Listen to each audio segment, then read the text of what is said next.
الحمد لله نحمده ونستعينه ونستغفره ونؤمن به ونتوكل عليه ونعوذ بالله من شرور أنفسنا ومن سيئات أعمالنا من يهده الله فلا مضل له ومن يضلله فلا هادي له ونشهد أن لا إله إلا الله وحده لا شريك له ونشهد أن سيدنا ونبينا محمدا عبده ورسوله صلى الله عليه وسلم.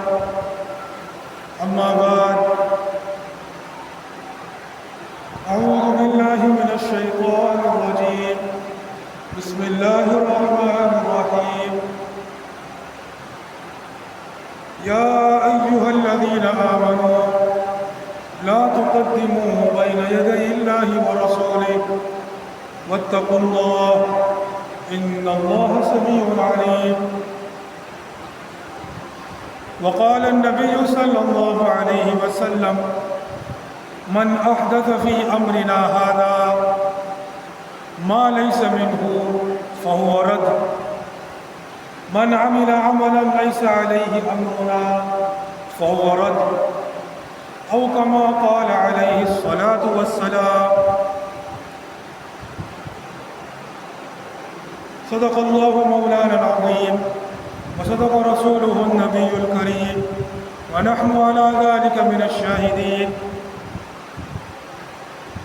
اللہ پاک سورۃ الحجرات میں فرماتے ہیں: یا ایھا الذین آمنوا، اے ایمان والو، لا تقدموا بین یدی اللہ ورسولہ، اللہ اور اس کے رسول سے آگے مت بڑھو، کسی چیز کو ان کے آگے نہیں بڑھو. واتقوا اللہ، اور اللہ سے ڈرو. ان اللہ سمیع علیم، بے شک اللہ ہر چیز سننے والا، ہر چیز جاننے والا. اور رسول پاک صلی اللہ علیہ وسلم کا ارشاد ہے: من احدث فی امرنا ھذا ما لیس منہ فہو رد، کہ جس کسی نے ہمارے دین کے اندر کوئی ایسی بات بنائی جس کا تعلق دین سے نہ ہو، جو دین سے نہ ہو تو وہ مردود ہے. تو 14 اگست کا دن، کل 14 اگست کا دن تھا، اور حضور پاک صلی اللہ علیہ وسلم کا ارشاد ہے: من تشبہ بقوم فہو منہم، جو جس قوم کی مشابہت کو اختیار کرے گا وہ انہی میں سے ہوگا. تو آج 15 اگست ہے، کل 14 اگست تھی. 14 اگست کو منانا کیسا ہے؟ جب 14 اگست آتی ہے تو اس کو بڑے اہتمام کے ساتھ منایا جاتا ہے. تو یہ منانا کیسا ہے؟ اسلامی شریعت کی نگاہ سے یہ کیسا عمل ہے؟ تو پہلی چیز کہ دین سے اس کا کوئی تعلق نہیں. اگر کوئی یہ سمجھ کر مناتا ہے کہ یہ کوئی ثواب کا کام ہے، نعوذ باللہ، تو پھر تو یہ بالکل ہی بدعت ہے، مردود ہے. حدیث میں ہے کہ جس نے ہمارے دین کے اندر کوئی نئی بات ایجاد کی جو دین میں سے نہ ہو تو وہ مردود ہوتی ہے. تو اگر اس کو کوئی دینی کام سمجھا جائے تو نعوذ باللہ یہ پھر انتہائی درجے کی حرام چیز ہوگی. ایک بدعت ہوگی، ایک قبیح بدعت ہوگی، ایک بری بدعت ہوگی، اور انتہائی بری بدعت ہوگی. پہلی بات تو یہ. اب اگر کوئی کہے کہ نہیں، ہم لوگ اس کو دین کا کام سمجھ کے نہیں مناتے، اس کو ایسے ہی مناتے ہیں، تو پھر اس کو حضور پاک صلی اللہ علیہ وسلم کا یہ ارشاد مد نظر رکھنا چاہیے جس میں ہے کہ من تشبہ بقوم فہو منہم، کہ جو جس قوم کی مشابہت اختیار کرے گا وہ انہی میں سے ہوگا۔ اب سالگرہ منانا یہ مسلمانوں کا طریقہ نہیں، یہ غیر مسلموں کا طریقہ ہے، یہ یہود و نصارہ کا طریقہ ہے، ہندوؤں کا طریقہ ہے، کافروں کا طریقہ ہے۔ مسلمان لوگ سالگرہ نہیں مناتے۔ تو جو 14 اگست میں ایک قسم کی سالگرہ ہے کہ وہ سالگرہ مناتے ہیں، ہر سال اس کو مناتے ہیں، تو اگرچہ کہ وہ کہیں کہ ہم دین سمجھ کے نہیں منا رہے ہیں، لیکن سالگرہ تو منا رہے ہو، اور یہ سالگرہ منانا یہ غیر مسلموں کا طریقہ ہے، اسلام کے اندر یہ چیز نہیں۔ تو پھر اس طریقے سے بھی یہ چیز ناجائز ہوگی کہ اس کو منایا جائے، کیونکہ سالگرہ منانا یہ غیر مسلموں کے طریقوں کی مشابہت کرتا ہے، اور حدیث میں ہے کہ جو جس قوم کی مشابہت اختیار کرتا ہے وہ اسی میں سے ہوگا۔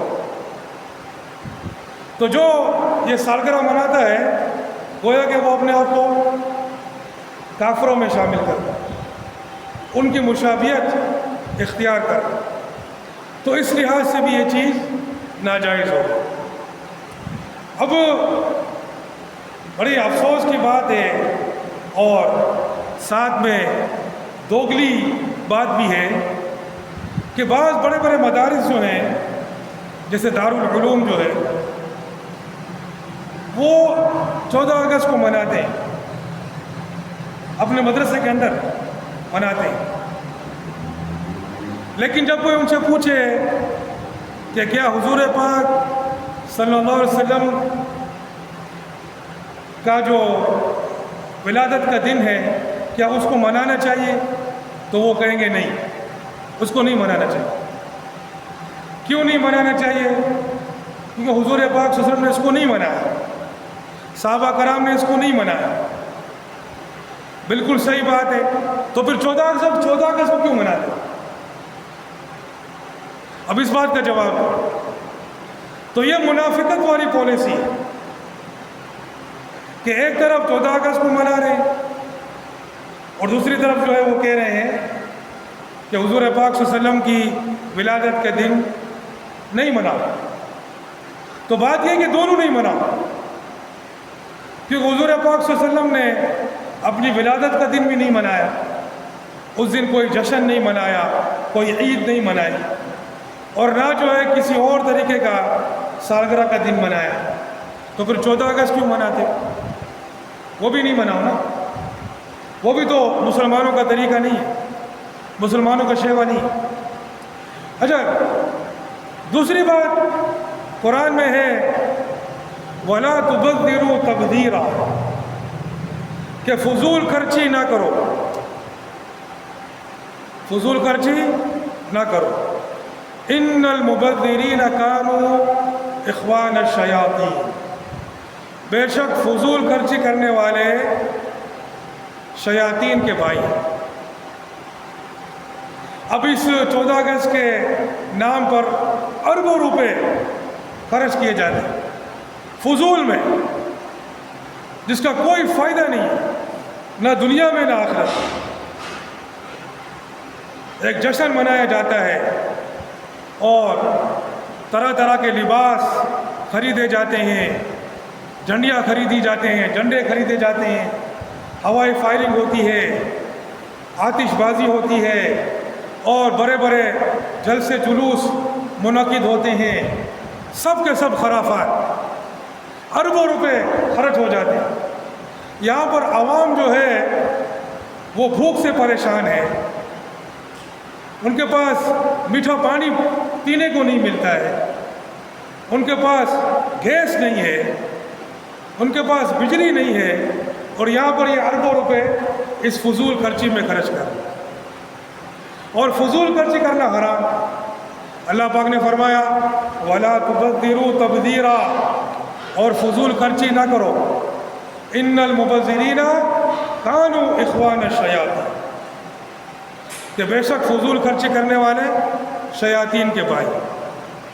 تو یہ تیسری وجہ ہو گئی جس کی وجہ سے یہ حرام ہے۔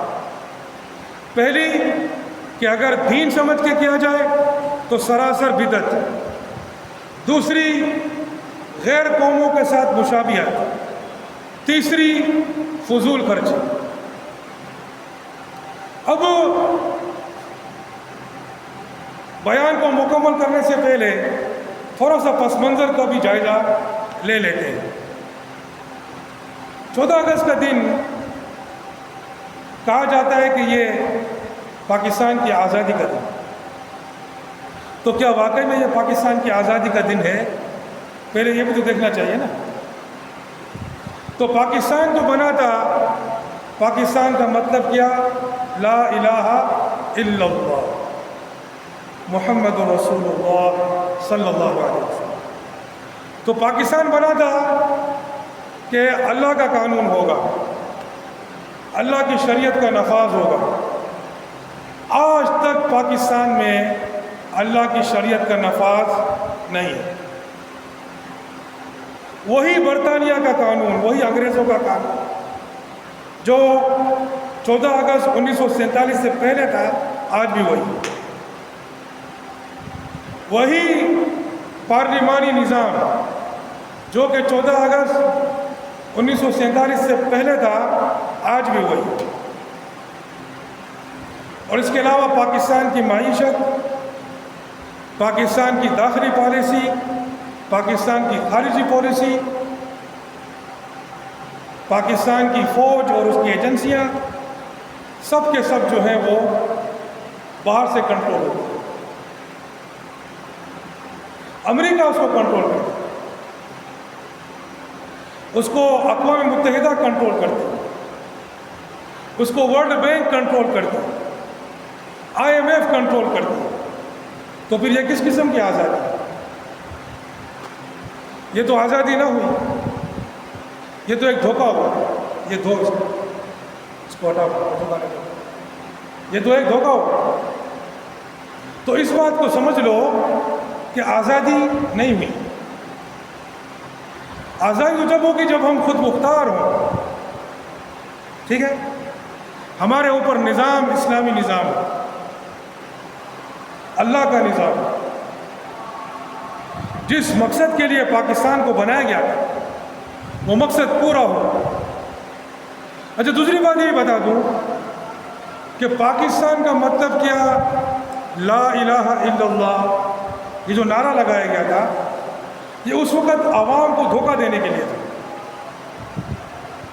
عوام کو دھوکہ دیا، علماء کو دھوکہ دیا، سمجھے نا؟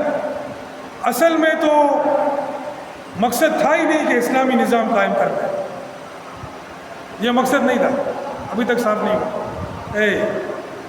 واپس جا، صحیح دو، صاف نہیں ہوا، اس کا منہ تھوڑا دبا دے، اسٹیکر لگا ہوا ہے۔ ہاں،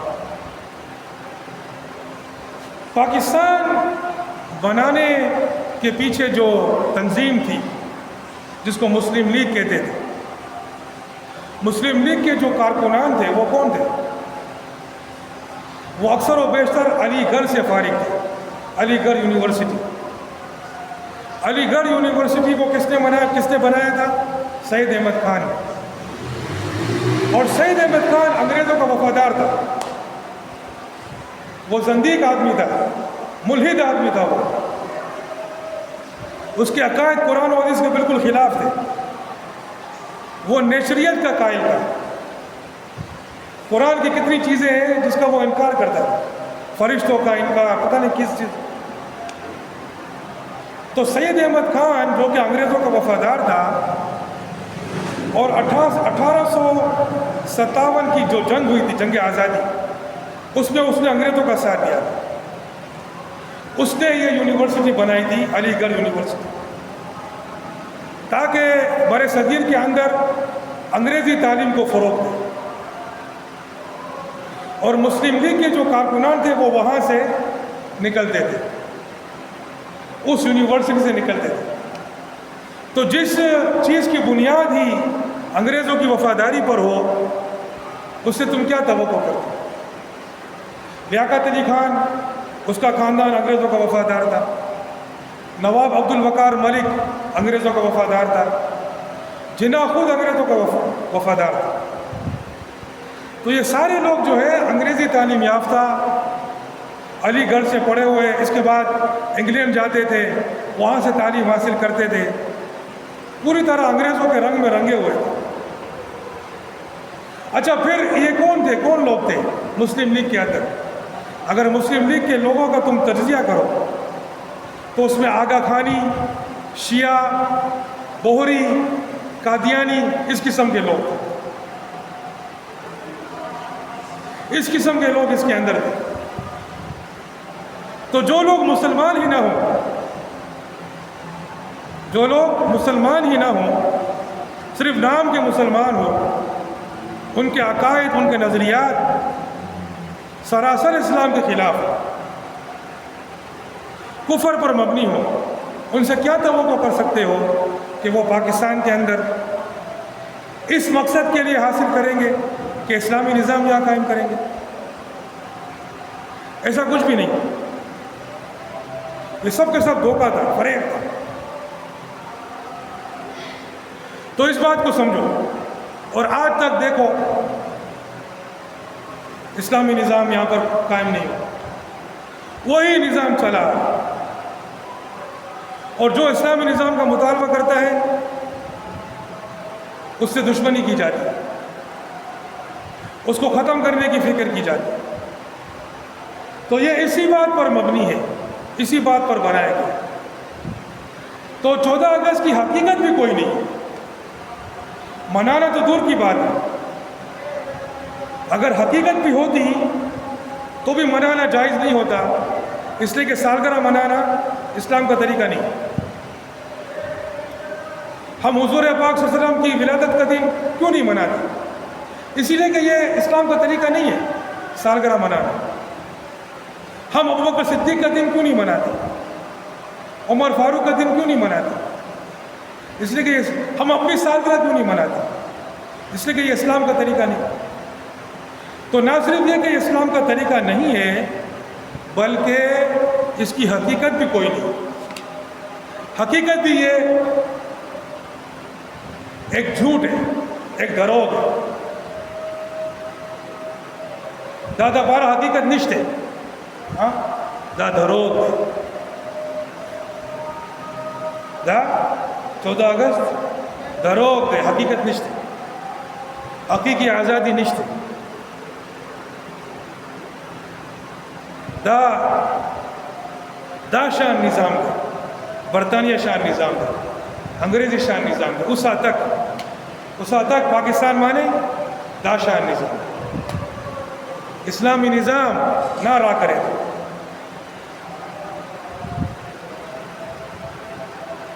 تو یہ بات سمجھو. تو نہ تو اس کی کوئی حقیقت ہے، نہ یہ سچ ہے، نہ یہ حقیقی آزادی ہے، اور نہ یہ کوئی اسلامی طریقہ ہے، بلکہ فضول خرچی ہے. اربوں روپے اس میں لگا دیتے ہیں. ہاں، قبروں پہ جا کے وہاں پر گول گول وہ چڑھاتے ہیں چادریں، سمجھے نا، اور بولتے ہیں کہ اور وہ بانسریے بجاتے ہیں. یہ سارے خرافات ہیں، اس کی کوئی حقیقت نہیں ہے اسلام کے. اسلام کے اندر کوئی ایسا نہیں ہے قبر پہ جا کر چادریں چڑھاؤ اور وہاں پہ جا کر جو ہے وہ بینڈ بجاؤ اور وہ کیا کہتے ہیں اس کو، بانسری یا باجا بجاؤ. نہیں، باجا نہیں بولتے اس کو، کچھ اور چیز بولتے ہیں. اس کو یہ چیزیں بجاؤ ایسی، بلکہ میوزک تو حرام ہے اسلام کے اندر. ٹھیک ہے نا. تو یہ بات سمجھ لو اور اس سے اجتناب کرو. ٹھیک ہے نا. ویسے تو جب آتی ہے تو سب شروع ہو جاتے ہیں. ہاں، بچوں کو ہرے اور سفید کپڑے بچے خریدتے ہیں اور جھنڈیاں لگاتے ہیں، اور ٹینکر کے لیے جیب میں پیسے نہیں ہوتے مگر بچوں کو وہ ہری جھنڈیاں لے کے دیتے. سارا فضول خرچ، سارا فضول خرچ. تو ان تمام چیزوں سے بچا جائے. ان تمام یہ سب خرافات ہیں, اس کا اسلام سے کوئی تعلق نہیں ہے. اللہ پاک ہمیں عمل کرنے کی توفیق عطا فرمائے. جب تک ہم اسلامی نظام یہاں پر نہیں لے کر آئیں گے تب تک تو آزادی ہوگی بھی نہیں. تب تک غلامی ہی غلامی, سمجھے نا, تب تک وہی غلامی اور غلامی ہے. ہم لوگ تو نہیں ہیں مگر یہ لوگ ہیں, سمجھے نا. یہ لوگ تو مانتے بھی ہیں کہ یہ لوگ غلام. اس غلامی کو انہوں نے قبول کیا ہوا, سمجھے نا. اس غلامی کو انہوں نے, امریکہ کی غلامی کو, اقوام متحدہ کی غلامی کو انہوں نے قبول کیا ہوا. اس غلامی میں یہ لوگ خوش ہیں. ہم لوگ اللہ کی غلام ہیں, سمجھے نا. اللہ پاک نے ہمیں حکم دیا کہ ہم جہاد کریں, ہم جہاد کریں. اللہ پاک نے ہمیں یہ نہیں کہا کہ ہم انگریزوں کے ساتھ مل کر ان کی تعلیم حاصل کر کے ان کے ساتھ بیٹھ کر جو ہے مذاکرات کریں اور ان کے نظام کو نافذ کریں اور اس کو بولے کہ ہمیں آزادی مل گئی. نہیں, ہمیں اللہ نے حکم دیا کہ ہم اللہ کے دشمنوں سے قتال کریں, ان سے لڑیں, ان کا مقابلہ کریں, چاہے وہ کھلے کافر کی شکل میں ہو, چاہے وہ منافقین کی شکل میں ہو, اور اسلامی نظام کو نافذ کریں پاکستان کے اندر, پورے عالم میں. اللہ پاک جو ہے ہمیں اس کی توفیق عطا فرمائے. سب کے لیے تیار ہو انشاءاللہ. وآخر دعوانا الحمدللہ.